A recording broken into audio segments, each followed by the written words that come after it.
22장.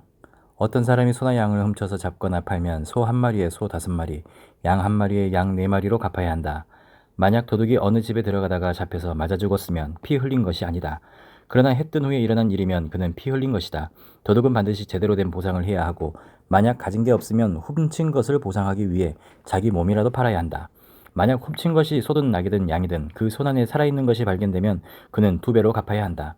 밭이나 포도원에서 가축들이 꼴을 먹다가 남의 밭에 가서 꼴을 먹게 되면 자기 밭이나 포도원의 가장 좋은 곳으로 보상해 주어야 한다. 불이 나서 가시덤불에 옮겨부터 곡식단이나 자라고 있는 작물이나 밭 전체를 태우면 불을 놓은 사람은 보상을 해야 한다. 이웃에게 돈이나 물건을 잘 보관해 달라고 맡겼는데 그 집에서 그것들을 도둑 맞았을 경우 그 도둑이 잡히면 2배로 갚아야 한다. 그러나 도둑이 잡히지 않으면 그 집주인이 재판장 앞에 가서 그 이웃의 물건에 손을 댔는지 여부를 판결받아야 한다. 소나 낙이나 양이나 옷이나 그 밖에 잃어버린 물건에 대해 누군가 서로 내 것이라고 주장하는 모든 불법적 행태에 있어서는 양쪽이 모두 그 사건을 가지고 재판장 앞에 나와야 할 것이다. 재판장이 유죄를 선고하는 사람은 그 이웃에게 2배로 갚아야 한다. 낙이나 소나 양이나 어떤 다른 짐승을 이웃에게 잘 보관해 달라고 맡겼는데 그것이 죽거나 상처가 나거나 아무도 못 보는 곳에서 끌려갈 때는 그 이웃이 남의 물건에 손대지 않았다는 것에 대해 여호와 앞에서 맹세하는 것을 그 둘 사이에 둬야 할 것이다. 주인이 이것을 받아들이면 보상하지 않아도 되지만 그것이 그 집에서 도둑 맞았다면 그는 주인에게 보상해야 한다. 만약 그 가축이 들짐승에게 갈기갈기 찢겼다면 그는 그 남은 것을 증거로 가져와야 하는데 그 찢긴 것에 대해서는 보상하지 않아도 된다. 이웃에게 가축을 빌렸는데 주인이 없을 때 상처나거나 죽으면 그는 보상해야 된다. 그러나 주인이 있었다면 빌린 사람은 갚을 필요가 없다. 가축을 돈을 주고 빌린 것이라면 빌릴 때 준 값이 손해의 보상이 된다. 정혼하지 않은 처녀를 유혹해 잠자리를 함께 했다면 반드시 값을 치르고 아내로 삼아야 할 것이다. 만약 그 아버지가 딸 주기를 거절하더라도 여전히 처녀의 값을 치러야 한다. 무당은 살려두지 말라. 짐승과 관계하는 사람은 누구든 죽어 마땅하다. 여호와 말고 다른 신에게 제사하는 사람은 반드시 망할 것이다. 이방 사람을 학대하거나 억압하지 말라. 너희도 이집트 땅에서 이방 사람이었다. 과부나 고아를 이용해 먹지 말라. 어떤 식으로든 너희가 그렇게 하면 그들이 내게 부르짖을 것이고 내가 반드시 그들의 부르짖는 소리를 들을 것이다. 내가 진노가 끌어올라 너희를 칼로 죽일 것이다. 그러면 너희 아내는 과부가 되고 너희 자식은 고아가 될 것이다. 내가 내 곁에 있는 가난한 내 백성 가운데 누구에게 돈을 꿔주었다면 너는 그에게 빚쟁이가 되지 말고 이자도 받지 마라. 내가 만약 담보물로 내 이웃의 외투를 가져왔다면 해가 지기 전에 돌려주어라. 그 외투는 그에게 있어 몸을 가릴 만한 하나밖에 없는 옷이니 그가 무엇을 덮고 자겠느냐. 그리하여 그가 내게 부르짖으면 내가 들을 것이다. 나는 자비롭기 때문이다. 하나님을 모독하지 말고 내 백성들의 지도자를 저주하지 마라. 너는 처음 익은 열매와 처음 짠 즙을 드리는데 시간을 끌지 말고 내 아들 가운데 장자를 내게 바쳐라. 내 소와 양도 그렇게 하여라. 7일 동안은 그 어미와 함께 지내게 하고 8일째는 내게 바쳐라. 너희는 내 거룩한 백성들이다. 그러니 들짐승에게 찢긴 짐승의 고기는 먹지 말고 개에게 던져주라. 아멘. 23장. 헛소문을 퍼뜨리지 마라. 악인들 편에 서서 악한 증인이 되지 마라. 군중을 따라 악을 행하지 마라. 내가 법정에 서서 증언을 할 때 다수의 편에 서서 공의를 그르치는 일이 없게 하여라. 또 가난한 사람이라고 해서 편드는 일도 없도록 하여라. 내 원수의 소나 나귀가 길 잃은 것을 보면 반드시 주인에게 데려다 주어라. 내가 만약 너를 미워하는 사람의 나귀가 짐이 너무 무거워 주저앉아 있는 것을 보면 거기 그냥 놔두지 말고 반드시 도와 일으켜 주어라. 너는 소송에서 가난한 백성이라고 해서 편들어서는 안 된다. 거짓된 일에 휘말리지 말고 죄 없는 의인들을 죽이지 마라. 나는 악인을 의롭다고 하지 않기 때문이다. 뇌물을 받지 마라. 뇌물은 지혜로운 사람의 눈을 멀게 하고 의인의 말을 왜곡시킨다. 이방 사람을 억압하지 마라. 너희도 이집트 땅에서 이방 사람이었으니 이방 사람의 마음을 잘 알 것이다.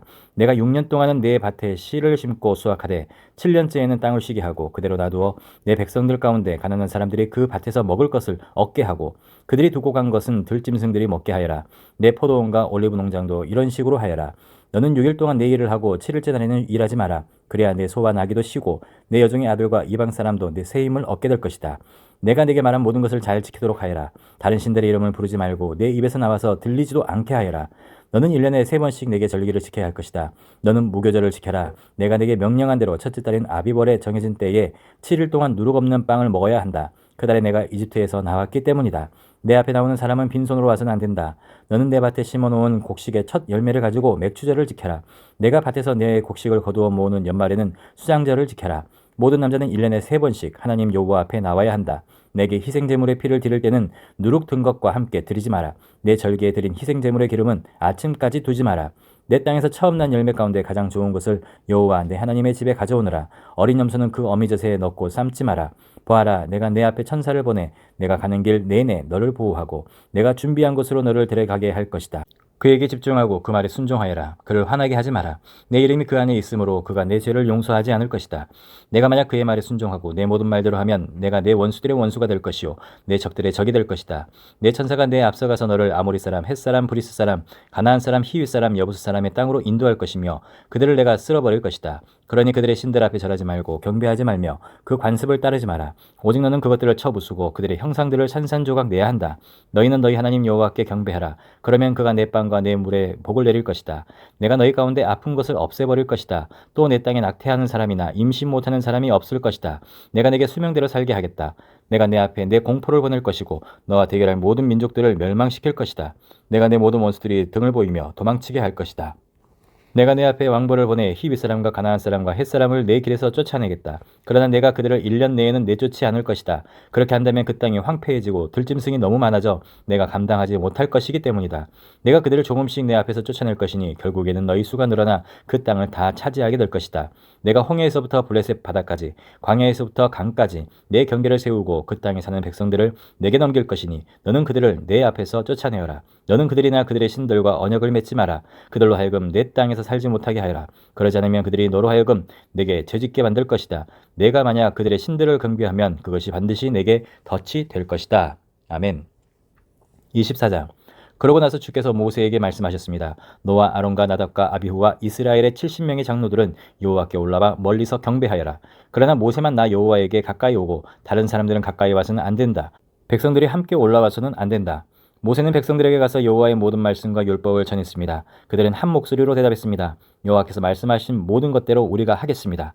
그러자 모세는 여호와께서 말씀하신 모든 것을 기록했습니다. 모세는 다음 날 아침 일찍 일어나 산자락에 제단을 쌓고 이스라엘의 12지파를 나타내는 돌기둥 12개를 세워놓았습니다. 그러고 나서 모세는 이스라엘 젊은이들을 보내 번제를 드리게 하고 여호와께 어린 소들을 화목제로 드리게 했습니다. 모세는 그 피의 절반을 가져다가 대접에 담고 남은 절반은 제단에 뿌렸습니다. 그러고 나서 모세는 언약책을 가져와 백성들에게 읽어주었습니다. 그러자 백성들은 여호와께서 말씀하신 모든 것대로 순종하겠습니다 라고 대답했습니다. 또 모세는 피를 가져다가 백성들에게 뿌리며 이것은 여호와께서 이 모든 말씀에 따라 너희와 세우신 언약의 피다 라고 말했습니다. 모세와 아론, 나답과 아비후, 이스라엘의 70명의 장로들은 올라가 이스라엘의 하나님을 보았습니다. 그분의 발 아래에는 하늘처럼 맑은 사파이어로 된 바닥 같은 것이 깔려 있었습니다.